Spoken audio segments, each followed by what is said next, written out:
Você estava certo numa conversa. Disse que estava. E a sala esfriou. Schopenhauer também estava certo.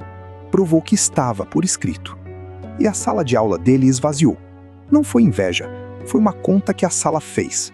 Isso não devia acontecer. Estar certo devia render aprovação. Mas você sabe no corpo que rendeu silêncio. Guarda a ideia de que estar certo devia render aprovação. No fim deste vídeo, ela volta virada do avesso. Por enquanto, fica só com o incômodo. Você estava certo e pagou por isso. A explicação mais fácil já está na ponta da língua de quem já sentiu isso. Inveja. As pessoas não suportam quem sabe mais. Essa explicação é confortável e está errada, ou pelo menos incompleta. Vamos chegar lá. Pensa numa cena comum. Uma reunião de trabalho. Alguém defende um plano cheio de furos e você aponta o furo com educação, com dados. Ninguém contesta o que você disse. E ainda assim, alguma coisa esfria no ambiente depois disso. Ou pensa numa mesa de jantar de família. Um parente afirma um fato errado com convicção, você corrige gentilmente, e o clima muda pelo resto da noite. Você não gritou, não humilhou ninguém. Só estava certo em voz alta. E, mesmo assim, pagou. Schopenhauer, quando jovem, agiu como quem acreditava exatamente nisso, que bastava ser inteligente para ser querido. Anos depois, ele escreveu sobre essa ferida num pequeno tratado chamado Conselhos e Máximas. E ali, ele defende a explicação óbvia melhor do que qualquer um de nós defenderia. Ele diz que mostrar inteligência funciona como uma acusação, mesmo sem uma palavra de acusação. Mostrar sua inteligência e seu discernimento, ele escreve, é apenas uma forma indireta de acusar os outros de serem obtusos e incapazes. Até na palavra que ele usa. Acusar. Não informar, não ensinar, acusar. A tese parece simples. A gente se afasta de quem sabe mais porque se sente ameaçado perto dessa pessoa. Quem está do lado de quem sabe menos se sente diminuído. Ninguém gosta de se sentir diminuído do lado de outra pessoa. Até aqui. Faz sentido. E é a explicação em que a maioria fica. Mas essa explicação tem um buraco. Se fosse só sobre ameaça, o tamanho da rejeição devia crescer junto com o tamanho da inteligência mostrada. Quanto mais você soubesse, pior devia ficar. Só que não é isso que acontece. Isso não é só intuição.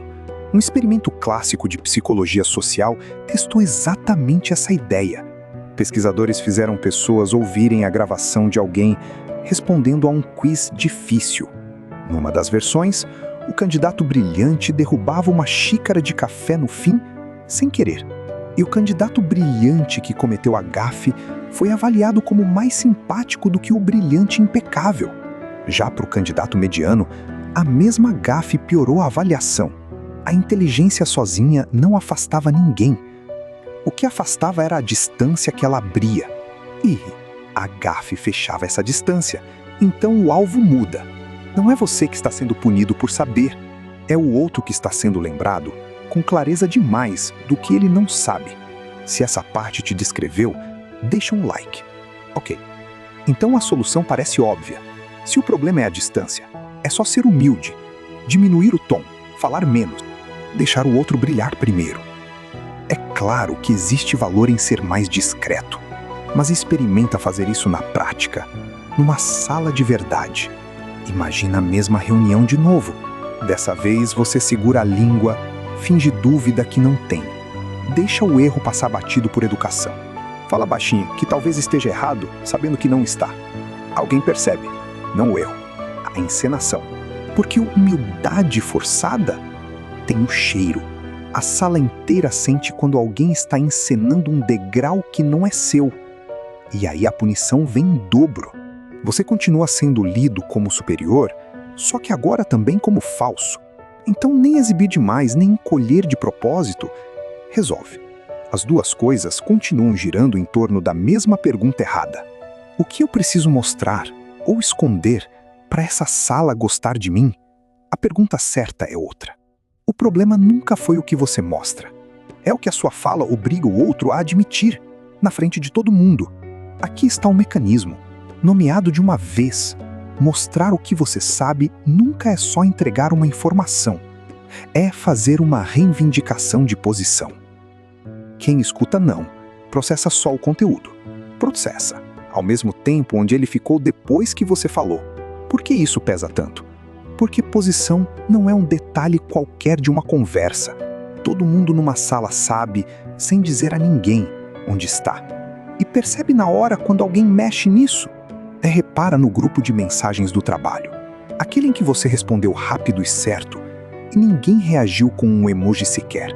O silêncio ali também é uma conta sendo feita. Se você está certo, alguém ali na sala acabou de ficar errado em público. E ninguém esquece o lugar em que foi deixado. É essa conta que a sala faz, sem avisar, toda vez que alguém está certo em voz alta. Foi ela que esfriou a sua conversa lá no começo. Agora você sabe o nome dela. E tem uma ironia nisso, grande demais para deixar passar. O próprio Schopenhauer, o homem que escreveu essa frase, fez exatamente o oposto dela. Ele virou professor em Berlim, ainda jovem, com um curso de título grandioso, e pediu, de propósito, que marcassem suas aulas no mesmo horário das aulas de Hegel, o filósofo mais famoso da cidade naquele momento.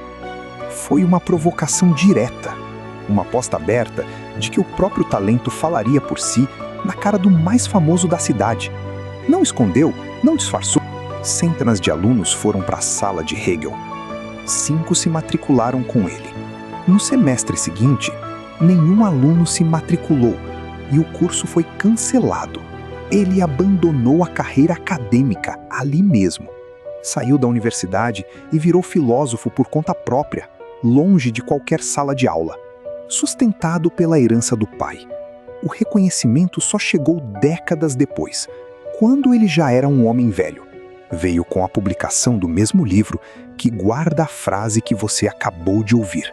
Schopenhauer pagou a conta inteira e só recebeu o troco no fim da vida. A gente pode achar fácil rir disso, mas repara no tamanho da ironia.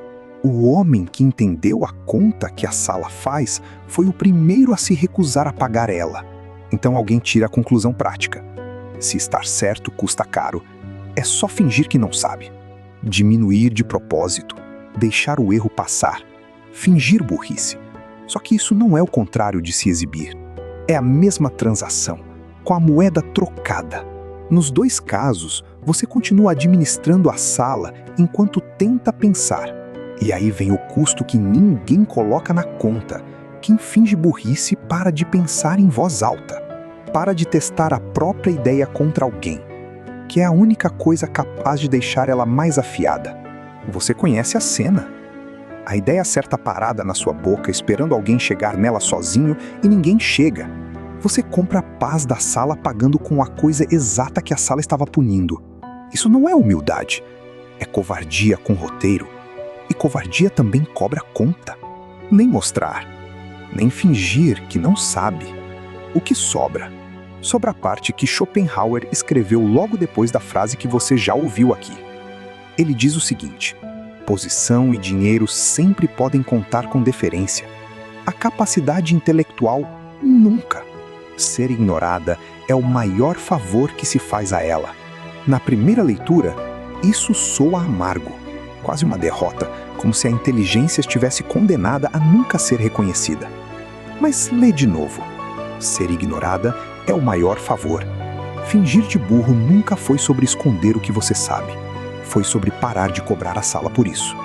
Quando você para de exigir o crédito, a sala para de fazer conta. Ela deixa de calcular onde você ficou e onde ela ficou. Pela primeira vez, ela te deixa em paz para só pensar. Esse era o prêmio o tempo inteiro. Você acabou de aprender o que é a conta que a sala faz e como parar de pagar ela. É isso que eu faço aqui toda semana. Pego uma ideia que parece senso comum e mostro o mecanismo por baixo dela. Se isso faz sentido para você, se inscreve. O próximo é sobre quem pensa e sente demais e o preço que isso cobra por dentro, sem nenhuma sala para testemunhar. Ser deixado em paz não é resignação.